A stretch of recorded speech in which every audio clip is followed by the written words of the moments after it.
বেগম জিয়ার শারীরিক অবস্থা গুরুতর। রাজনীতির ঊর্ধ্বে গিয়ে বিদেশ পাঠাতে প্রধানমন্ত্রীর প্রতি অনুরোধ মির্জা ফখরুলের। সুযোগ নেই, আবারও বললেন আইনমন্ত্রী। রোহিঙ্গা সংকট সমাধানে প্রথমবারের মতো জাতিসংঘে প্রস্তাব পাশ। বাংলাদেশের প্রশংসা। প্রত্যাবাসনের বিষয় থাকলে হতো আরও শক্তিশালী, বলছেন বিশেষজ্ঞরা। পদ্মা সেতুর জাজিরা প্রান্তের পর এবার মাওয়া প্রান্তে গ্যাস পাইপলাইন বসানো শুরু। এগিয়ে চলছে সড়কপথে কার্পেটিংয়ের কাজ। এসেছে স্ট্রিট লাইটও। এবং সিরিজের প্রথম টি-20তে কাল লড়বে বাংলাদেশ পাকিস্তান। 2 ডোজ টিকা দেয়া থাকলেই মাঠে খেলা দেখার সুযোগ। টিকিট নিতে উপচে পড়া ভিড়।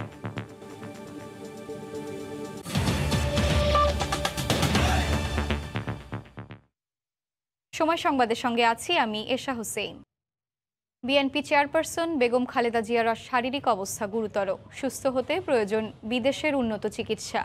তাই রাজনীতির ঊর্ধ্বে গিয়ে বিএনপি নেত্রীকে বিদেশে পাঠাতে প্রধানমন্ত্রীর প্রতি অনুরোধ জানিয়েছেন দলটির মহাসচিব মির্জা ফখরুল ইসলাম আলমগীর। এদিকে জাতীয় সংসদে আইনমন্ত্রী জানিয়েছেন, সাজাপ্রাপ্ত আসামির নিষ্পত্তি হয়ে যাওয়া আবেদন পুনর্বিবেচনার কোনো সুযোগ নেই। বিএনপি চেয়ারপারসন বেগম খালেদা জিয়া গত 13 নভেম্বর থেকে রাজধানীর এভারকেয়ার হাসপাতালে সিসিইউতে চিকিৎসাধীন। তার শারীরিক অবস্থার অবনতি হলে পরিবার এবং দলের পক্ষ থেকে চিকিৎসার জন্য বিদেশে নেয়ার আবারও দাবি তোলা হয়। চাওয়া হয় সরকারের হস্তক্ষেপ। বুধবার সংবাদ সম্মেলনে প্রধানমন্ত্রী শেখ হাসিনা স্পষ্ট করে জানিয়ে দেন, সরকারের কিছুই করার নেই, এগোতে হবে আইনি উপায়ে। তাকে আমরা অন্তত তার বাসায় থাকার ব্যবস্থাটুকু, আমার এক্সিকিউটিভ অথরিটি আমার হাতে যতটুকু আছে আমি সেটুকু দিয়ে তাকে বাসায় থাকার চিকিৎসার ব্যবস্থা করে দিয়েছি। বাকিটা আইনগত ব্যাপার। বৃহস্পতিবার জাতীয় প্রেস ক্লাবে এক আলোচনা সভায় অংশ নিয়ে বিএনপি মহাসচিব জানান, বেগম জিয়ার শারীরিক অবস্থা গুরুতর। রাজনীতির ঊর্ধ্বে গিয়ে উন্নত চিকিৎসার জন্য বিদেশে পাঠানোর অনুরোধ জানান তিনি। দেশনেত্রী বেগম খালেদা আজকে জীবন মৃত্যুর সঙ্গে তিনি সংগ্রাম করছেন। এটা অসুখ আজকে একটা বম পর্যায়ে পৌঁছেছে যে আজকে তার বাইরে চিকিৎসা করাটা সবচেয়ে বেশি প্রয়োজনীয়। অবিলম্বে দেশনেত্রী বেগম খালেদা জিয়াকে উন্নত চিকিৎসার জন্য বিদেশে পাঠানোর ব্যবস্থা করুন।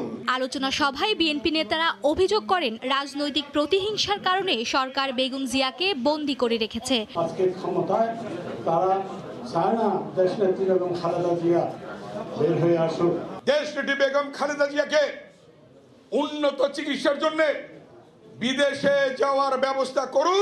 এদিকে সংসদে আইনমন্ত্রী বলেন, সাজাপ্রাপ্ত আসামি হয় বিদেশ যাওয়ার বিষয়ে বেগম জিয়ার নিষ্পত্তি হয়ে যাওয়া আবেদন পুনর্বিবেচনার কোনো সুযোগ নেই। তাকে কিন্তু সঠিকভাবে চিকিৎসা করা হচ্ছে এবং সেই চিকিৎসায় তারা সন্তুষ্ট কি অসন্তুষ্ট সেটা ওনাদের ব্যাপার। ওনারা বারবার এই একই কথা বলছেন। আইনটা দেখলেই হয়, আইনের মধ্যে এই সুযোগ নাই। বেগম খালেদা জিয়ার রক্তের হিমোগ্লোবিন কমে যাওয়ায় তাকে রক্ত দেয়া হয়। এরই সাথে অনিয়ন্ত্রিত ডায়াবেটিস, উচ্চ রক্তচাপ, কিডনি ও আর্থ্রাইটিস সহ নানা শারীরিক জটিলতায় আক্রান্ত বেগম জিয়ার শারীরিক অবস্থা অনেকটাই নাজুক, বলছেন তার চিকিৎসকরা। মার্জিয়া মুমু, সময় সংবাদ, ঢাকা। রোহিঙ্গা সংকট সমাধানে জাতিসংঘে প্রথমবারের মতো সর্বসম্মতিক্রমে রেজলিউশন গৃহীত হয়েছে। বুধবার নিউ ইয়র্কে জাতিসংঘ সদর দফতরে রেজলিউশনটি যৌথভাবে উত্থাপন করে ওআইসি এবং ইউরোপীয় ইউনিয়ন। এতে রোহিঙ্গা সংকট মোকাবিলায় ভাষান্তর সহ বাংলাদেশ সরকারের বিভিন্ন পদক্ষেপের প্রশংসা করা হয়। প্রস্তাবটিকে আন্তর্জাতিক সম্প্রদায়ের দৃঢ় প্রতিশ্রুতির প্রতিফলন বলে উল্লেখ করেন জাতিসংঘে বাংলাদেশের স্থায়ী প্রতিনিধি। রোহিঙ্গা সমস্যা নিয়ে গেল জুলাইতে প্রথমবারের মতো জেনেভাতে সর্বসম্মতিক্রমে একটি রেজুলেশন গৃহীত হয়েছিল। এরই ধারাবাহিকতায় এবার নিউ ইয়র্কে জাতিসংঘ সদর দফতরে গৃহীত হলো আরও একটি রেজুলেশন। জাতিসংঘে বাংলাদেশের স্থায়ী মিশনের পক্ষ থেকে জানানো হয়, বুধবার মিয়ানমারের রোহিঙ্গা মুসলিম সহ অন্যান্য সংখ্যালঘু সম্প্রদায়ের মানবাধিকার পরিস্থিতি শীর্ষক ওই রেজুলেশনটি সর্বসম্মতিক্রমে গৃহীত হয়। এটি যৌথভাবে উত্থাপন করে ওআইসি এবং ইউরোপীয় ইউনিয়ন। রেজুলেশনটিতে বাস্তুচ্যুত রোহিঙ্গাদের আশ্রয় ও মানবিক সহায়তা দেয়া এবং জাতীয় কোভিড-19 ভ্যাকসিন কর্মসূচিতে তাদেরকে অন্তর্ভুক্ত করার মাধ্যমে বাংলাদেশ যে উদারতা ও মানবিকতা প্রদর্শন করেছে তার প্রশংসা করা হয়। একই সঙ্গে কক্সবাজারের জনাকীর্ণ আশ্রয় ক্যাম্প থেকে রোহিঙ্গাদের একটি অংশকে ভাসানচরে স্থানান্তর এবং এই লক্ষ্যে সেখানে অবকাঠামোগত অন্যান্য সুযোগ সুবিধা তৈরির ক্ষেত্রে বাংলাদেশ সরকারের নেয়া নানা উদ্যোগের স্বীকৃতি দেওয়া হয়। এ বিষয়ে বাংলাদেশ ও জাতিসংঘ মানবাধিকার কমিশনের মধ্যে সমঝোতা চুক্তি স্বাক্ষরকেও স্বাগত জানানো হয় প্রস্তাবটিতে। রেজুলেশনটিতে 107টি দেশ সহ পৃষ্ঠপোষকতা দিয়েছে, যা 2017 সালের পর সর্বোচ্চ। এদিকে জাতিসংঘে গৃহীত রোহিঙ্গা রেজুলেশন রোহিঙ্গা সংকট সমাধানে আন্তর্জাতিক সম্প্রদায়ের দৃঢ় প্রতিশ্রুতিরই প্রতিফলন বলে মন্তব্য করেন জাতিসংঘে বাংলাদেশের স্থায়ী প্রতিনিধি রাবাব ফাতিমা। এছাড়াও রেজুলেশনটি রোহিঙ্গাদের মনে নতুন আশার সঞ্চার করবে বলেও আশাবাদ ব্যক্ত করেন তিনি। অন্যয় কর্মকার, সময় সংবাদ। এদিকে পররাষ্ট্রমন্ত্রী বলেছেন, চীন, রাশিয়ার মতো দেশগুলো যারা এতদিন রেজুলেশন নিয়ে ভেটো দিয়েছিল তারাও এবার বাংলাদেশের পক্ষে মত দিয়েছে, যা ভালো খবর।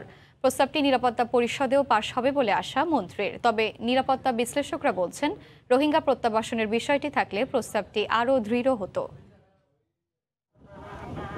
রোহিঙ্গা ইস্যুতে প্রথম থেকেই মিয়ানমারের উদাসীনতায় দফায় দফায় জাতিসংঘ সহ বিভিন্ন আন্তর্জাতিক মাধ্যমে নানা কূটনৈতিক তৎপরতা চালায় বাংলাদেশ। 4 বছরেরও বেশি সময় পার হলেও রোহিঙ্গা সমস্যা সমাধানে উল্লেখযোগ্য অগ্রগতি পাওয়া যায়নি।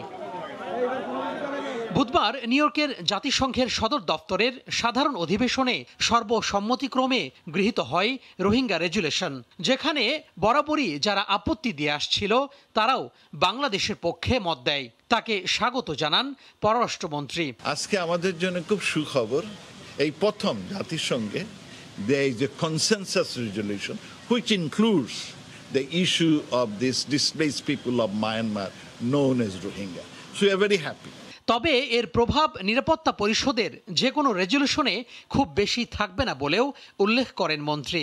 জেনারেল অ্যাসেম্বলি রেজলিউশনগুলো ম্যান্ডেটরি না, but it is a political value, it has a pressure on that particular country.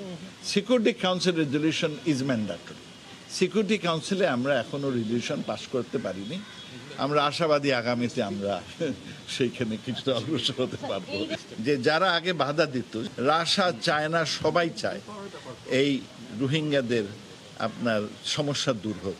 তবে নিরাপত্তা বিশ্লেষকরা বলছেন, রেজুলেশনটিতে প্রত্যাবাসনের স্পষ্ট কোনো ব্যাখ্যা নাই। মিয়ানমারের উপর একটা বাধ্যবাধকতা সৃষ্টি করে প্রস্তাব যেদিন পাশ হবে সেদিনেই বলবো যে জাতিসংঘের প্রস্তাব সত্যিকার অর্থে রোহিঙ্গাদের পক্ষে একটা প্রস্তাব পাশ হয়েছে। আন্তর্জাতিক সম্প্রদায় বিষয়টা অ্যাওয়্যার হয়েছে, জেনেছে, এবং আন্তর্জাতিক সম্প্রদায়ের সহানুভূতি রোহিঙ্গাদের পক্ষে আছে। এটা কিন্তু অবশ্যই একটা পজিটিভ দিক। ইউরোপীয় ইউনিয়ন ও ওআইসির যৌথ উদ্যোগে রেজুলেশনটি জাতিসংঘে তোলা হয়। তোহা খান তামিম, সময় সংবাদ, ঢাকা। পদ্মা সেতুর মাওয়া প্রান্তে গ্যাস পাইপ বসানো শুরু হয়েছে। এর আগে 19 আগস্ট জাজিরা প্রান্তে প্রথম গ্যাস পাইপ স্থাপন শুরু হয়। চীন থেকে সেতুর স্ট্রিট লাইটের চালানো পৌঁছেছে, এগিয়ে চলছে সড়ক পথে কার্পেটিংয়ের কাজ। সেতুর সার্বিক অগ্রগতি 89%। 6.15 কিলোমিটার দীর্ঘ পদ্মা সেতুর নিচতলায় রেলপথের পূর্ব পাশেই বসেছে গ্যাস পাইপলাইন। মাওয়া প্রান্তে বৃহস্পতিবার 5.5 টন ওজনের গ্যাস পাইপ ট্রেনে করে সেতুতে উঠানো শুরু হয়েছে। গেল 19 আগস্ট জাজিরা প্রান্তে গ্যাস পাইপ স্থাপন শুরু হয়। এখন মাওয়া ও জাজিরা দুই প্রান্ত দিয়ে বসবে গ্যাস পাইপলাইন। 12 মিটার দীর্ঘ 531টি গ্যাস পাইপ স্থাপন হবে সেতুতে। এরই মধ্যে জাজিরা প্রান্তে 151টি পাইপ সেতুতে উঠে গেছে। স্থাপন হয়েছে 141টি। মাওয়া প্রান্তে পাইপ উঠেছে 4টি। মাওয়া সাইড, জাজিরা সাইড, দুই সাইডে আমরা পুরোদমে কাজ শুরু করছি। ওয়েল্ডিং জয়েন্ট আমরা মোটামুটি অনেক দূরে যাচ্ছি। এই প্রকল্পের কাজ দ্রুত শেষ করার জন্য আমরা সবাই চেষ্টা করছি। সেতুতে কার্পেটিং চলছে পুরোদমে। এছাড়া সড়কপথ ও রেলপথের প্যারাপেট ওয়াল স্থাপন, নিচতলায় রেল লাইনের পশ্চিম পাশে সার্ভিস লেনের ওয়াকওয়ে, এক্সপানশন জয়েন্ট এবং ডিভাইডার নির্মাণ এখন শেষ পর্যায়ে। চীন থেকে সেতুর স্ট্রিট লাইটের ল্যাম্পপোস্ট চালান পৌঁছে গেছে প্রকল্প এলাকায়। সেতুর সার্বিক অগ্রগতি 89%। আমাদের প্যারাপেট ওয়াল বা রেলিং যেটা বলি, এই কাজ চলতেছে, এটা শেষ পর্যায়ে আশা করছি ডিসেম্বরের মধ্যে এটা শেষ হয়ে যাবে। এখন অল্প কিছু কাজ বাদ আছে, তারপরে আছে আমাদের অ্যাসফল্টের কাজ, ওইটা চলতেছে। তারপরে ইলেকট্রিক লাইটের জন্য যে আনুষঙ্গিক কাজ, সেই কাজগুলো হচ্ছে। গ্যাস পাইপলাইন সেতুর 1 নম্বর ও 42 নম্বর খুঁটি দিয়ে মাটিতে নামিয়ে আনা হবে। যুক্ত হবে জিটিসিএল এর সাবস্টেশনে। দুই প্রান্তে 2টি সাবস্টেশন থাকবে। নাসির উদ্দিন উজ্জ্বল, সময় সংবাদ, মুন্সিগঞ্জ। গাইবান্ধায় দীর্ঘ 21 বছর পর হাসান আলী হত্যা মামলার রায় হলো। এতে 8 জনকে আমৃত্যু কারাদণ্ড দিয়েছেন আদালত। সকালে জেলা ও দায়রা জজ আদালতের বিচারক দিলীপ কুমার ভৌমিক এই আদেশ দেন। মামলার বিবরণীতে জানা যায়, 1999 সালে 22 আগস্ট পলাশবাড়ির আদর্শ কলেজের প্রিন্সিপাল আব্দুল মান্নানকে বেআইনিভাবে অপসারণের অভিযোগ এনে তাকে পুনর্বহালের দাবিতে প্রতিবাদ করেন আমাবাড়ি গ্রামের মানুষ। এ সময় তাদের উপর হামলা করে প্রতিপক্ষ বিএনপি জামায়াত সমর্থিত একটি গ্রুপ। এতে হাসান আলী নামে একজন নিহত হন। এ ঘটনায় মামলা হলে দীর্ঘ আইনি প্রক্রিয়া শেষে আজ রায় দিলেন আদালত।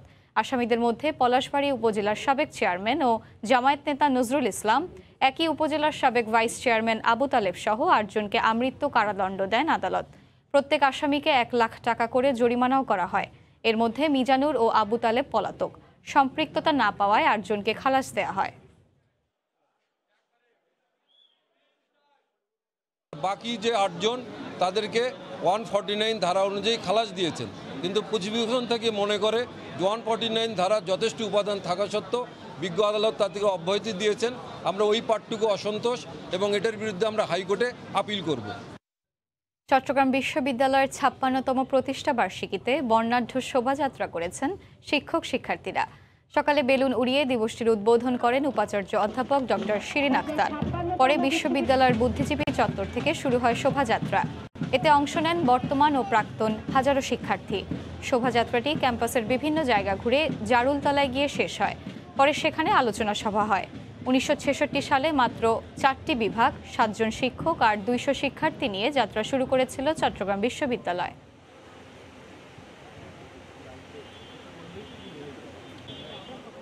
আমরা চাইব এই বিশ্ববিদ্যালয়ে আবারও করোনা মহামারী মুক্ত হয়ে আবারও প্রাণচঞ্চল হবে। প্রাক্তন ছাত্রী হিসাবে যেটা আমি চাই, ঢাকা বিশ্ববিদ্যালয়ে যেমন একটি টিএসসি আছে, আমাদের চট্টগ্রাম বিশ্ববিদ্যালয়ে যেন একটি টিএসসি থাকে। এই বিশ্ববিদ্যালয়গুলোতে কি হয় সেটি যারা ইন্টারন্যাশনাল র্যাঙ্কিং করে তাদের সাথে কমিউনিকেট করা হয় না। এই জন্য আমি অনুরোধ জানাবো যে বিশ্ববিদ্যালয়ে কি হচ্ছে, কি গবেষণা হচ্ছে, কি পাঠদান হচ্ছে, কিভাবে হচ্ছে, সেগুলো ইন্টারন্যাশনাল র্যাঙ্কিং যারা করে কয়েকটা প্রতিষ্ঠান, তাদের সাথে কমিউনিকেট করা। তাদের সাথে কমিউনিকেট করলে আমি দৃঢ়ভাবে বিশ্বাস করি এই বিশ্ববিদ্যালয় ইন্টারন্যাশনাল র্যাঙ্কিংয়ের ক্ষেত্রে একটি ভালো অবস্থানে অবশ্যই পৌঁছাবে। 3 ম্যাচ সিরিজের প্রথম টি20তে কাল মুখোমুখি হবে বাংলাদেশ ও পাকিস্তান। বিশ্বকাপে ভরাডুবির পর এবার ঘুরে দাঁড়ানোর লক্ষ্য টাইগারদের। মিরপুর শেরেবাংলা স্টেডিয়ামে ম্যাচটি শুরু হবে দুপুর 2টায়। টি20 বিশ্বকাপে প্রথম রাউন্ডে ওমান ও পাপুয়া নিউগিনিকে হারালেও স্কটল্যান্ডের বিপক্ষে হেরে যায় বাংলাদেশ দল। টেনে টুনে সুপার 12-এ উঠলেও সেখানেও হয়েছে ভরাডুবি। একটি ম্যাচেও জিততে পারেনি দল।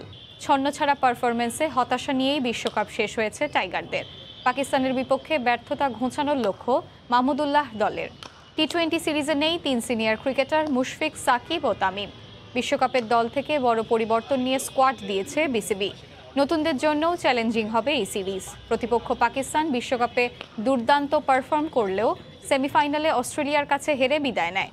টাইগারদের হারিয়ে সিরিজ জিতে সে আক্ষেপ কিছুটা হলেও ঘোচাতে চায় বাবর আজমরা। দুদল এর আগে খেলেছে 12টি টি20 ম্যাচ, এর মধ্যে বাংলাদেশের জয় মাত্র 2বার।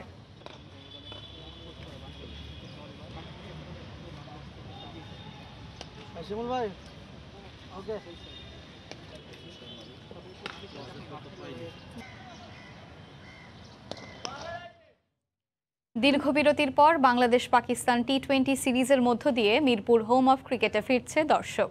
প্রথম টি20 ম্যাচের জন্য মিরপুর ইনডোর স্টেডিয়ামে সকাল থেকে টিকিট বিক্রি শুরু হয়েছে, চলবে বিকেল পর্যন্ত। এর আগে সকাল 9টা থেকে টিকিট বিক্রি শুরু হয়, যেখানে কাঙ্ক্ষিত টিকিট কিনতে স্টেডিয়ামের বুথে ভিড় জমায় ক্রিকেট ভক্তরা।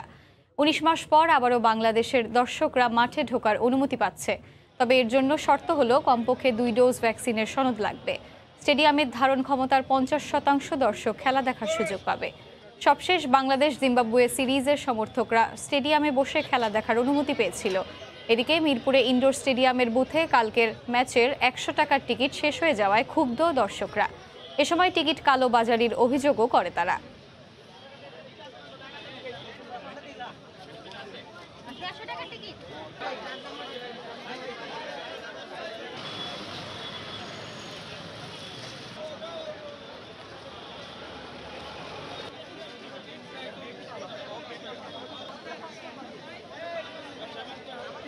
অনেকক্ষণ ধরে সিরিয়ালে দাঁড়ায় আছি, দাঁড়ায় থাকার পরে এখন কাছাকাছি আসছে, এখন বলতেছে যে আজকের টিকিট নাই, 3টার পর থেকে কালকে টিকিট দেওয়া হবে। তাহলে আমরা হলো খেলা দেখার জন্য এখানে আসছে, মানে টিকিট যদি না পাই তাহলে টিকিটগুলো যাচ্ছে কোথায়? কাউন্টার বলতেছে যে 14 থেকে 15 হাজারে আমাদের যে স্টেডিয়ামের সিট ছিল এটা একটাও নাই, এখন বর্তমানে বলছে যে এটা শনিবারের টিকিট দেওয়া হবে। কিন্তু আমি বাইরে যেয়ে দেখতেছি যে এনারা কালোবাজারিভাবে টিকিট সংগ্রহ করছে, যেটা 100 টাকা কিংবা 150 টাকা যে টিকিটটা ছিল সেটা 400 থেকে 500 টাকা করেও এনারা কালোবাজারিভাবে টিকিটটা সংগ্রহ করছে কিংবা লেনদেন করতেছে। বেগম খালেদা জিয়ার শারীরিক অবস্থা সহ বিভিন্ন ইস্যুতে বিএনপি চেয়ারপারসনের গুলশান কার্যালয়ে ব্রিফিং করছেন দলের মহাসচিব মির্জা ফখরুল ইসলাম আলমগীর। আমরা সরাসরি চলে যাচ্ছি সেখানে। চট্টগ্রাম থেকেই তার স্বাধীনতা, দেশকে রক্ষা, গণতন্ত্রকে রক্ষার যুদ্ধ শুরু করেন। দুটো শিশু সন্তানকে তারেক রহমান ও আরাফাত রহমান কোকোকে নিয়ে পাক হানাদার বাহিনীর চোখ এড়িয়ে ঢাকায় আসার কয়েকদিন পরই তিনি 2 সন্তান সহ পাক হানাদার বাহিনীর হাতে গ্রেফতার হন এবং স্বাধীনতার সূর্য ওঠা পর্যন্ত ঢাকা ক্যান্টনমেন্টেই বন্দী থাকেন। স্বাধীনতার ঘোষক শহীদ প্রেসিডেন্ট জিয়াউর রহমান দেশ বিরোধীদের হাতে শাহাদাত বরণ করার পর এই মহীয়সী নারী জাতীয়তাবাদের পতাকা তুলে নিয়ে গ্রাম থেকে গ্রামে, পথে পথে, বন্দরে বন্দরে চারণ কবির মতো গণতন্ত্রের গান গেয়ে দীর্ঘ 9 বছর জনগণকে উদ্বুদ্ধ অনুপ্রাণিত করেছেন। তারই নেতৃত্বে 1990 সালে ছাত্র গণ অভ্যুত্থানের মাধ্যমে স্বৈরাচারের স্বাদের পতন ঘটিয়ে 1991 সালে জনগণের অকুণ্ঠ সমর্থন নিয়ে সরকার গঠন করে রাষ্ট্র পরিচালনার দায়িত্বভার গ্রহণ করেছিলেন। এরপর স্বাধীনতা সার্বভৌমত্ব রক্ষা, গণতন্ত্রকে প্রাতিষ্ঠানিক ভিত্তি দেওয়া, বহুদলীয় গণতন্ত্র সংসদ গণতন্ত্রকে প্রতিষ্ঠা করেন। 1996 সালে জনগণের কাছে গ্রহণযোগ্য নির্বাচন কমিশন, তত্ত্বাবধায়ক সরকার সংবিধানের সংশোধন করে গণতন্ত্রকে সুসংহত ও স্থিতিশীল করবার ভিত্তি রচনা করেন। আজীবন সংগ্রামী নেত্রী সকল অন্যায় অসত্যের বিরুদ্ধে সংগ্রাম করেই কাটিয়েছেন তার সারাটা জীবন। 2007 সালের 1/11 চক্রান্তমূলক অভ্যুত্থানের মাধ্যমে তাকে গ্রেফতার, গণতন্ত্রকে বন্দী, দেশকে বিরাজনীতিকরণের প্রক্রিয়ার বিরুদ্ধে তিনি রুখে দাঁড়ান।